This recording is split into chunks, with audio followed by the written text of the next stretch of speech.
En este vídeo hablaremos sobre una de las figuras más importantes de la historia de España, Isabel I de Castilla, también conocida como Isabel la Católica. Isabel nació en Madrigal de las Altas Torres el 22 de abril de 1451 y murió en Medina del Campo el 26 de noviembre de 1504. Fue reina de Castilla desde 1474 hasta 1504 y también fue reina consorte de Sicilia y Aragón por su matrimonio con Fernando de Aragón. Isabel fue conocida por su importante papel en la historia de España, y su matrimonio con Fernando de Aragón fue un evento histórico clave que llevó al otorgamiento del título de Reyes Católicos por parte del Papa Alejandro VI. Durante su reinado, Isabel y Fernando conquistaron el reino nazarí de Granada y participaron en una red de alianzas matrimoniales que hicieron que su nieto, Carlos, heredase las coronas de Castilla y de Aragón, así como otros territorios europeos, y se convirtiese en emperador del Sacro Imperio Romano. Isabel también fue una reformadora del sistema de gobierno y la administración, centralizando competencias que antes ostentaban los nobles, y llevó a cabo una reforma económica para reducir la deuda que el reino había heredado de su predecesor en el trono. Uno de los mayores logros de Isabel fue su apoyo a Cristóbal Colón en la búsqueda de las Indias Occidentales, lo que llevó al descubrimiento de América y a la creación del Imperio Español. Isabel vivió 53 años, gobernando durante 30 como reina de Castilla y durante 26 como reina consorte de Aragón al lado de Fernando II. Desde 1974 es considerada sierva de Dios por la Iglesia Católica, y su causa de beatificación está abierta. Isabel de Castilla nació con acento las 4:30 después del mediodía, del 22 de abril de 1451, día de Jueves Santo. Era hija del rey Juan II de Castilla y de su segunda esposa, Isabel de Portugal. Sus abuelos paternos eran los reyes de Castilla, Enrique III y Catalina de Lancaster, y los maternos, el infante Juan de Portugal, hijo a su vez de Juan I de Portugal, y de Isabel de Barcelos, de la Casa de Braganza. La infanta nació en Madrigal de las Altas Torres, donde la reina Isabel de Portugal residía circunstancialmente, en el palacio que hoy ocupa el monasterio de Nuestra Señora de Gracia. Se trataba por entonces de una pequeña villa amurallada de realengo, dote de la reina, perteneciente a la jurisdicción de la tierra de la villa de Arévalo. Fue bautizada en la iglesia de San Nicolás de la misma Madrigal de las Altas Torres, recibiendo el nombre de su madre, que por entonces no era frecuente en Castilla. El lugar y la fecha de nacimiento han sido históricamente discutidos, teniendo en cuenta que cuando nació, nadie era consciente de la importancia que esa niña iba a tener en el futuro. Isabel nació como infanta, pues el título de heredero y príncipe de Asturias correspondía a su hermano de padre, don Enrique, nacido 26 años antes, en 1425, del primer matrimonio del rey con su prima María de Aragón y que sucedería a Juan II como monarca.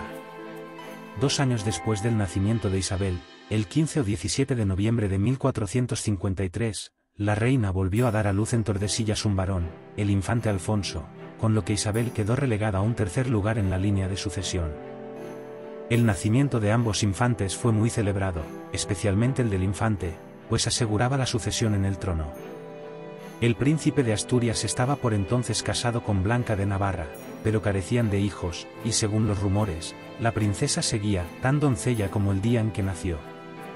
En sus primeros años de vida, Isabel acompañó a sus padres en sus continuos desplazamientos con la corte. Eran tiempos problemáticos donde la nobleza acaparaba una buena parte de la autoridad, apareciendo claramente separada en dos bandos, el del valido del rey, Álvaro de Luna, condestable de Castilla y maestre de la Orden de Santiago, y el del príncipe Enrique, alrededor del cual se aunaban un conjunto de aristócratas recelosos de la posición de don Álvaro. La reina Isabel, consciente de la posición secundaria en la que había quedado su esposo y sabedora de los abusos cometidos, usó su influencia y consejo sobre el rey, logrando finalmente minar la confianza que éste tenía sobre don Álvaro, que fue arrestado, juzgado y degollado en la Plaza Mayor de Valladolid en 1453. Quedó victoriosa la otra facción, la que secundaba al príncipe de Asturias. El rey Juan II murió el 22 de julio de 1454, cuando Isabel tenía solo 3 años. En su testamento, redactado poco antes de su fallecimiento, el monarca regulaba su propia sucesión, pues en el siglo XV, los testamentos reales eran ley fundamental en estos asuntos. La corona recaía en su primogénito, don Enrique, que en caso de no dejar descendencia legítima, pasaría al infante Alfonso.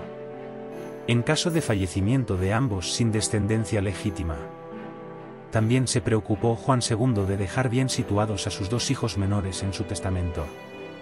Se asignaba a Isabel la villa de Cuéllar, muerta su madre, recibiría la villa de Madrigal, que volverían a la corona una vez la infanta estuviera dotada y casada, y a partir de los 10 años, una renta supletoria hasta que sus ingresos alcanzasen el 1.000.000 de maravedíes.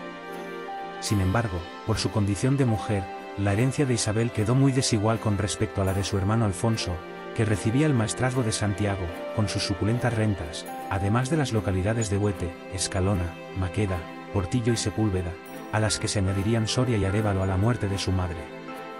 Este rico legado para su hijo menor podría dejar entrever las dudas del monarca difunto por la falta de descendencia del mayor tras muchos años de matrimonio. Pensando que así estaba colocando en una muy buena posición al futuro heredero del trono. Otra de las disposiciones del rey fue establecer que la educación de ambos infantes recayera en dos notables religiosos, Lope de Barrientos, canciller mayor de Castilla y obispo de Cuenca, y Gonzalo de Illescas, prior de Guadalupe. La reina Isabel seguía siendo su tutora y la administradora de sus bienes, pero con el acuerdo de estas personalidades. Es posible que esta limitación de los derechos de la madre sobre los hijos se debiera a que la reina ya venía presentando síntomas de desequilibrio, y las crónicas de la época relatan que la muerte del rey la afectó tanto que su pérdida derivó en una enajenación mental. Con el ascenso al trono de su hijastro, Enrique IV, la reina Isabel se instaló de forma definitiva en Arévalo, cuyo señorío le pertenecía como parte de sus arras matrimoniales. Allí, en el modesto palacio de Juan II, quedaron recluidos los infantes junto a su madre, como testigos de sus problemas mentales. Esta es una época de dificultades, incluso económicas, pues son muchos los cronistas que hablan de las carestías que tuvo que sufrir la futura reina en Arévalo, pues nunca se hicieron efectivas las disposiciones testamentarias del rey Juan.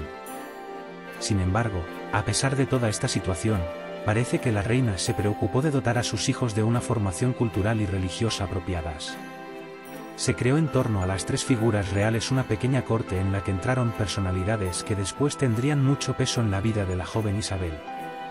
Especialmente destacable fue la figura de Gonzalo Chacón, que perteneció al círculo de Álvaro de Luna, y que se convirtió en preceptor de los infantes y una figura paterna.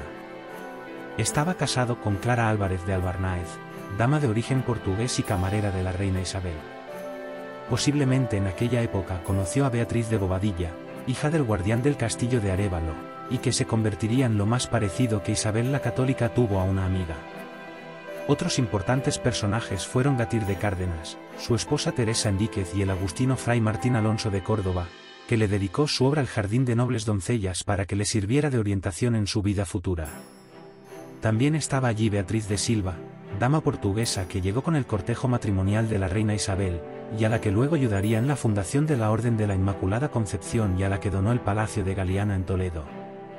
Entre 1461 y 1462, Isabel y su hermano Alfonso fueron trasladados a la corte, que por aquel entonces se emplazaba entre Segovia y Madrid, debido, parece ser, a la inminente paternidad del rey Enrique. Allí la joven Isabel conocería desde un primer momento las intrigas palaciegas de una nobleza levantisca ansiosa de poder y retribuciones, dispuesta a retar la autoridad real. Por esa circunstancia, era primordial para el rey Enrique tener cerca a sus hermanos y herederos ahora que la sucesión del trono iba a cambiar, para controlarlos ante el temor de que fueran utilizados en su contra por sus enemigos. La corte de Enrique IV había estado dominada en un principio por sus principales consejeros y hombres de confianza, Juan Pacheco, marqués de Villena, Alfonso Carrillo, arzobispo de Toledo, y Pedro Girón, maestre de la Orden de Calatrava y hermano de Villena. Ellos habían estado a su lado desde que era príncipe de Asturias y estaba enfrentado a su padre, liderando un partido que pretendía mantener el poder de la nobleza. Obtuvieron beneficios económicos de su apoyo y dirigieron la política real.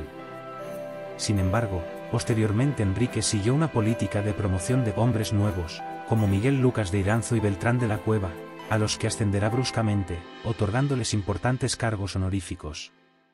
Hombres como Pacheco y Carrillo opinaban que esta política les arrebataba algo que era suyo y lo calificaron como mal gobierno. La cuestión de la incapacidad del rey para engendrar un heredero había sido un problema acuciante desde antes de comenzar su reinado, motivo por el que la historia lo ha llamado el impotente. Después de 13 años de matrimonio, el rey decidió anular su enlace con Blanca de Navarra, a causa de la falta de descendientes. La situación era controvertida, pues el monarca aceptaba su impotencia, pero solo con su esposa, pues se incluyó en la sentencia la declaración de unas prostitutas que afirmaban haber mantenido relaciones con el rey. La conclusión fue entonces, que la impotencia del rey en ese matrimonio se debía a la reina, ya que a ella estaba ligado y no a otras.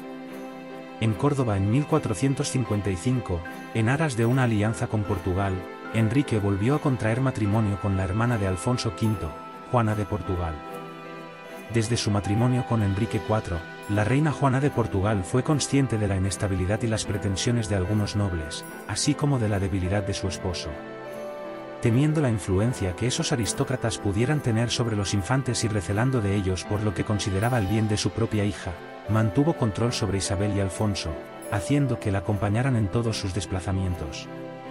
Mientras, el rey incumplía el testamento de Juan II y concedió Cuéllar, que debía haber sido de la infanta Isabel, a don Beltrán de la Cueva, a quien también otorgó el maestrazgo de Santiago, concedido al infante Alfonso. A Isabel, que a la sazón tenía 10 años de edad, se le arrebató el señorío de Arévalo, para convertirlo en un ducado para Álvaro de Estúñiga. A principios de 1462, la reina dio a luz una hija en Madrid, llamada como su madre, pero que ha pasado a la historia como Juana la Beltraneja. Fueron muchos los que dudaron de la paternidad del rey después de sumados los 20 años de sus dos matrimonios sin ninguna descendencia. La rumorología la convirtió en hija del valido del rey, Beltrán de la Cueva, quien contaba con gran confianza del rey y que fue promovido al poco del nacimiento como conde de Ledesma, suponiéndose que se trataba del pago a un favor. Isabel ejerció como madrina de bautismo de la niña, que al poco fue jurada heredera por las Cortes, pasando la infanta a ser tercera en el orden sucesorio. Sin embargo, el marqués de Villena firmó un acta ante notario en la que declaraba que mediante engaños y amenazas había reconocido como heredera a quien, de derecho, no le pertenecía. Al marqués se sumaron otros aristócratas que vieron la jura de la nueva heredera como algo ilícito. Este documento sería una arma que permaneció en secreto durante unos años, hasta que al marqués le interesó hacerlo público. En noviembre de 1464 se reunieron en Burgos un conjunto de nobles, entre los que están Pacheco, Carrillo y Alonso de Fonseca, arzobispo de Sevilla, y firmaron el manifiesto de quejas y agravios. En ella acusaban al rey de menospreciar al clero católico, proteger a los infieles y alterar la moneda. Además decían defender los derechos del hermanastro del rey, el príncipe Alfonso, frente a las pretensiones de Enrique IV de hacer heredera a Juana, a la que, por vez primera, tachaban públicamente como ilegítima. Los consejeros del rey le recomendaron recurrir a las armas, pero él se avino a negociar y consiguió llegar a un acuerdo intermedio con los sublevados en el pacto de Cigales o de Cabezón. Se reconocería a Alfonso como heredero al trono y se le comprometía con su sobrina Juana, que era postergada como legítima reina sin que se precisase los motivos de su ilegitimidad. El que no se mencionase podría dar por hecho la preferencia del varón sobre la mujer. Además entregó la custodia de Alfonso a Pacheco, que de esta manera se hizo con un importante rehén. También se expulsaba a Beltrán de la Cueva de la corte y se le hacía entregar el maestrazgo de Santiago, que sería devuelto a Alfonso. Una vez solucionada la cuestión hereditaria, los nobles dictaron la sentencia de Medina del Campo, para atender a sus reivindicaciones políticas. Entre ellas, se permitió a la infanta Isabel salir de la corte y formar casa propia, mejorando su situación económica al entregársele las rentas de la villa de Casarrubios del Monte. Pero además incluían cláusulas que afectaban directamente al poder de la corona, como la creación de un consejo real sin cuya aprobación no podría tomar ninguna decisión. Se trataba de un auténtico programa político que situaba a los grandes magnates del reino al mismo nivel que el rey. Enrique IV se mantuvo dispuesto a encontrar una solución negociada a la sucesión al trono, aunque personalmente se trataba de una humillación para él. Sin embargo, se vio obligado a rechazar lo referente a las concesiones políticas, pues aquello dañaba claramente las prerrogativas de la corona. El rey declaró nulo el pacto de Cabezón y se mostró dispuesto a ir a las armas. Buscó entonces una alianza con Portugal, tramitando el matrimonio de la infanta Isabel con el rey Alfonso V, esperando conseguir apoyo militar del monarca luso. El rey portugués era primo en segundo grado de Isabel y casi 20 años mayor que ella. Enrique logró reunirlos en el monasterio de Guadalupe, pero ella le rechazó, alegando la diferencia de edad entre ambos. Mientras tanto, La Liga de Nobles declaró tirano al rey y decidieron sustituirlo por el que consideraban su heredero, el infante Alfonso. Así, el 5 de junio de 1465, tuvo lugar la llamada Farsa de Ávila.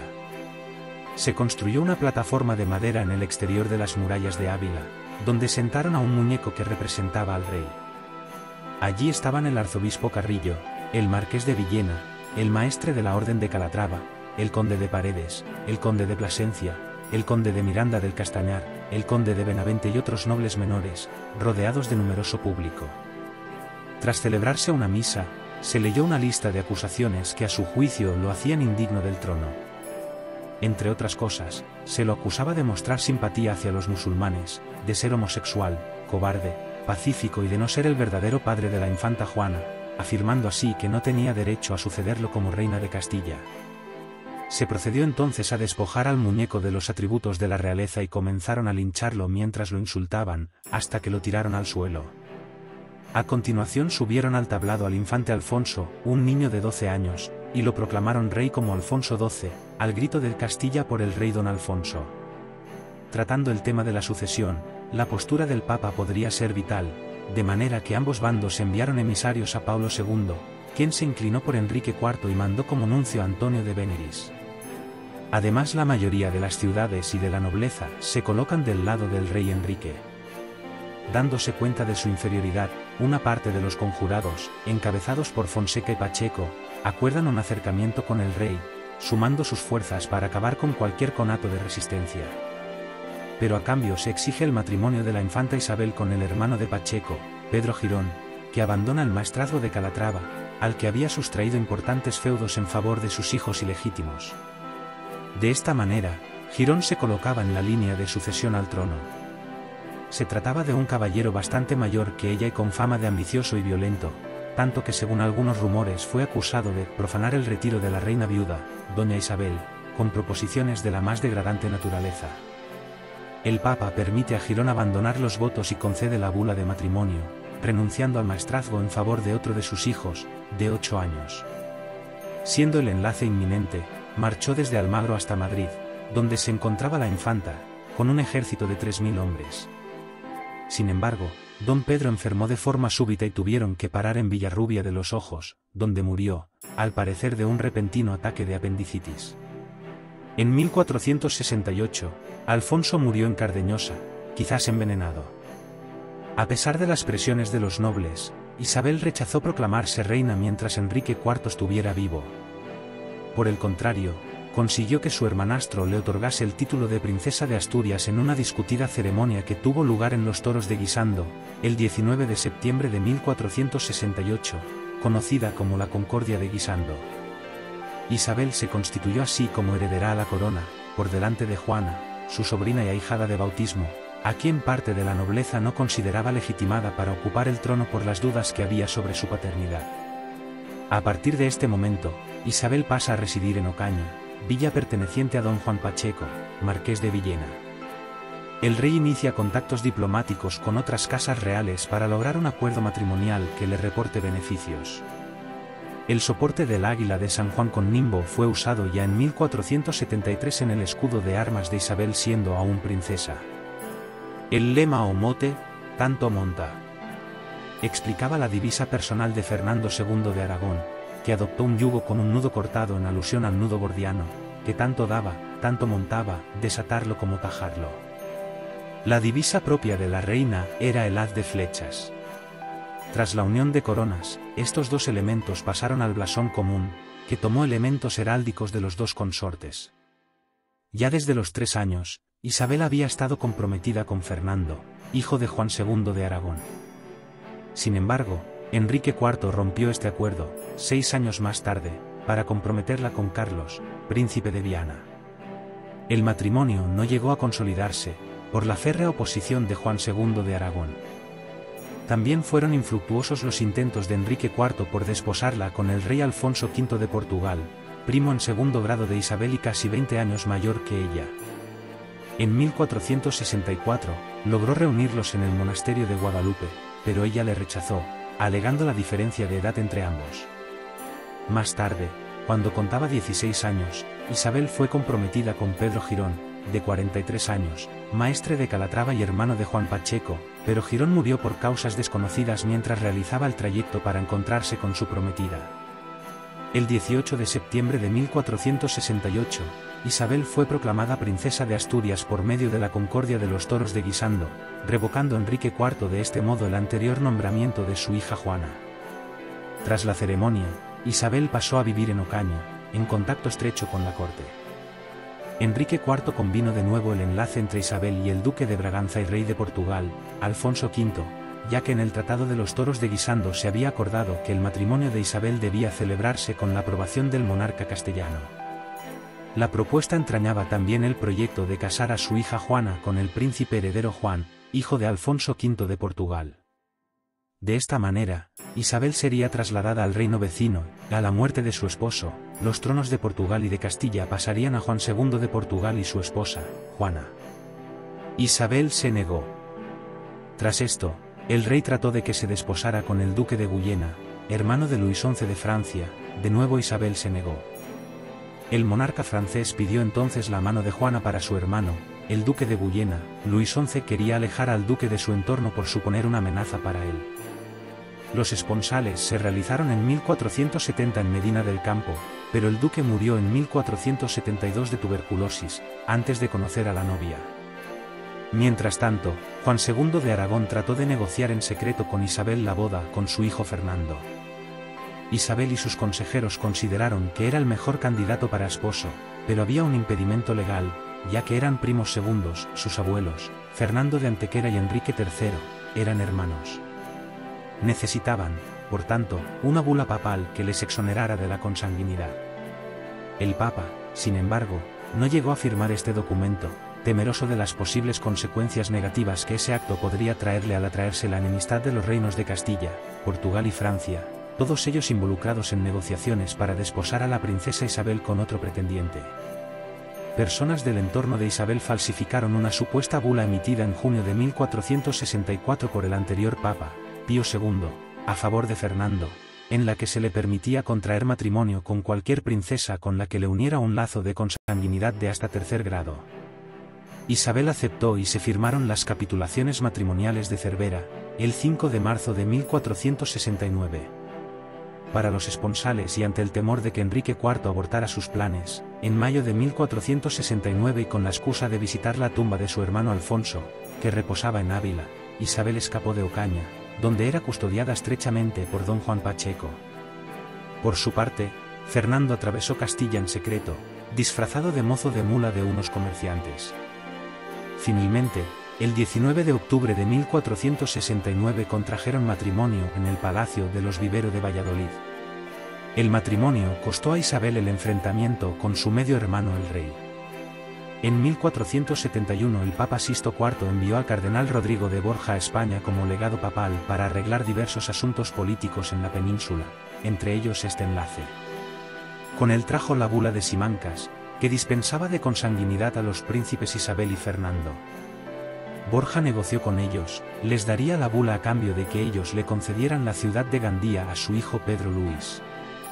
Isabel y Fernando cumplirían su parte del trato en 1485. Al morir el rey Enrique IV, Isabel se proclamó reina de Castilla el 13 de diciembre de 1474 en Segovia, basando su legitimidad en el Tratado de los Toros de Guisando. Estalló entonces la Guerra de Sucesión Castellana, 1475 a 1479, entre los partidarios de Isabel y los de su sobrina Juana. El Tratado de Alcacobas puso fin a la contienda, reconociendo a Isabel y Fernando como reyes de Castilla a cambio de ciertas concesiones a Portugal. Tras la guerra Isabel mandó construir el monasterio de San Juan de los Reyes.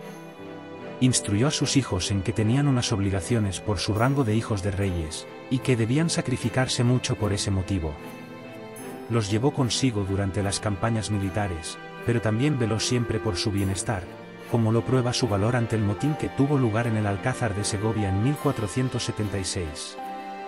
Allí tenían instalada los reyes la corte y allí vivía, en el Alcázar, su primogénita Isabel bajo la protección y cuidado de su amiga Beatriz de Bobadilla y de su esposo, el alcaide Andrés Cabrera. Este era de origen judío, lo que en aquella época era fuente de tensiones raciales, y se le acusaba de querer aprovecharse de la confianza que los reyes le tenían, además de acusarle de malversación de fondos y de tiranía. El tumulto se convirtió en motín cuando unos provocadores, disfrazados de campesinos y con armas ocultas, arengaron a la población para destituir al alcaide. Hacia el alcázar se dirigió una masa de gente furiosa, armada con herramientas de campesinos, palos y piedras. La reina se encontraba con el cardenal Mendoza cuando se enteró de lo ocurrido, pero ni uno ni otro tenían tropas suficientes para defender la plaza. Temerosa del riesgo que podía correr su hija, la reina subió a su caballo, y acompañada por 3 guardias, cabalgó 60 kilómetros hasta Segovia. A la entrada, el obispo intentó detenerla por el gran peligro que corría, pero Isabel desoyó el consejo y avanzó hasta el alcázar. Entró y dejó las puertas abiertas para que entraran todos los amotinados para exponerle sus quejas. Tras estudiar las quejas, mantienen el puesto a Andrés Cabrera. El pueblo de Segovia le guardó fidelidad a partir de ese momento. Durante las campañas militares de Fernando, la reina estuvo siempre en la retaguardia, acompañada de sus hijos y pendiente de proveer lo necesario. Su ayuda fue decisiva para la victoria castellano-aragonesa en la Guerra de Granada, como lo demuestran los hechos de la rendición de Baza. Sucedió que la ciudad llevaba cercada bastante tiempo, pero la población no quería rendirse y los soldados cristianos comenzaban a desmoralizarse por el largo asedio. El rey Fernando pide a su mujer que se presente en el campo de batalla para levantar la moral de las tropas. Así lo hace Isabel, haciéndose acompañar de varias damas y de su primogénita Isabel. El impacto de su presencia fue inmediato, no solo para las tropas cristianas, sino para la población asediada que inició su rendición, pero no ante el rey guerrero, sino ante la valerosa reina. Además, Isabel fue la precursora del hospital de campaña, al hacerse acompañar de personal médico y ayudantes para atender a los heridos en el campo de batalla. Creyó en los proyectos de Cristóbal Colón, a pesar de las muchas críticas y reacciones políticas adversas de la corte y los científicos. Durante el reinado común con Fernando se produjeron hechos de gran trascendencia para el futuro del reino, como el establecimiento de la Santa Inquisición, 1480, la creación de la Santa Hermandad, la incorporación del Reino Nazarí de Granada, así como la unificación religiosa de la corona hispánica, basada en la conversión obligada de los judíos, so pena de muerte o expulsión, Edicto de Granada, 1492, y más tarde de los musulmanes. Tras el descubrimiento de América en 1492 comenzó el proceso de evangelización de los indígenas nativos, confiándole esta tarea a los monjes paulinos húngaros, que se marcharon a las nuevas tierras en los próximos viajes de Colón. Los reyes se preocuparon por la conversión y el trato justo de los amerindios. Limitaron la esclavización de los indígenas, iniciada por Colón a los casos previstos en las leyes castellanas de la época, y prohibieron, con poco éxito, el repartimiento de indios entre los españoles asentados en el Caribe. Tras el fallecimiento el gobernador Obando aprovechó el vacío de poder para instaurar la institución de la encomienda en la isla española. Isabel y Fernando firmaron con Portugal el Tratado de Tordesillas, 1494, que delimitó sus esferas de influencia en el Océano Atlántico. Por deseo de los comerciantes urbanos creó la Santa Hermandad, cuerpo de policía para la represión del bandidaje, creando unas condiciones mucho más seguras para el comercio y la economía. Para sus campañas militares contó con el servicio de Gonzalo Fernández de Córdoba, el gran capitán, que intervino en la conquista de Granada, 1492, en las 2 primeras guerras de Italia y en la toma de Cefalonia, 1500. Dada la histórica implicación de la corona de Aragón en Italia y por otra serie de razones, sus virtudes cristianas, la conquista de Granada, la expulsión de los judíos y la cruzada contra los musulmanes, Fernando e Isabel recibieron el título de reyes católicos, otorgado por el Papa Alejandro VI, mediante la bula Si Convenit, de 19 de diciembre de 1496. Dicho título fue heredado por los descendientes en el trono, tanto austríes como borbones, poseyéndolo actualmente el rey Felipe VI de España. El Papa Alejandro V le concedió la distinción honorífica de Rosa de Oro de la cristiandad en 1500. Al final de sus días, las desgracias familiares se cebaron con ella. La muerte de su madre Isabel, su único hijo varón y el aborto de la esposa de este, la muerte de su primogénita y de su nieto Miguel, quien estaba llamado a unificar los reinos de los reyes católicos con el de Portugal, la presunta locura de su hija Juana, quien desafió abiertamente a su madre en Medina del Campo, y los desaires de Felipe el Hermoso, la marcha de su hija María a Portugal tras casarse con Manuel I de Portugal y la incertidumbre de su hija Catalina tras la muerte de su esposo inglés, la sumieron en una profunda depresión que hizo que vistiera de riguroso luto el resto de su vida. Estaba la corte en Medina del Campo, cuando se declaró la grave enfermedad, una hidropesía, dijo como testigo Pedro Mártir.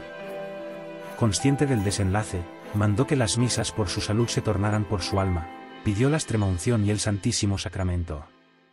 Habiendo otorgado testamento a 12 de octubre, falleció poco antes del mediodía del 26 de noviembre de 1504, en el Palacio Real. Primeramente fue inhumada en el monasterio de San Francisco de la Alhambra, el 18 de diciembre de 1504, en una sencilla sepultura, según su deseo. Poco después, sus restos mortales, junto con los de su esposo Fernando el Católico, fueron trasladados a la Capilla Real de Granada. Su hija Juana I y el marido de esta, Felipe el Hermoso, también reposan allí. Asimismo se enterró en este lugar a su nieto Miguel de la Paz, hijo del rey Manuel I de Portugal, y a la infanta Isabel de Aragón, quien falleció poco antes de cumplir los 2 años de edad. En el Museo de la Capilla Real se encuentran la corona y el cetro de la reina, quien además dotó a la capilla de un importante grupo de cuadros.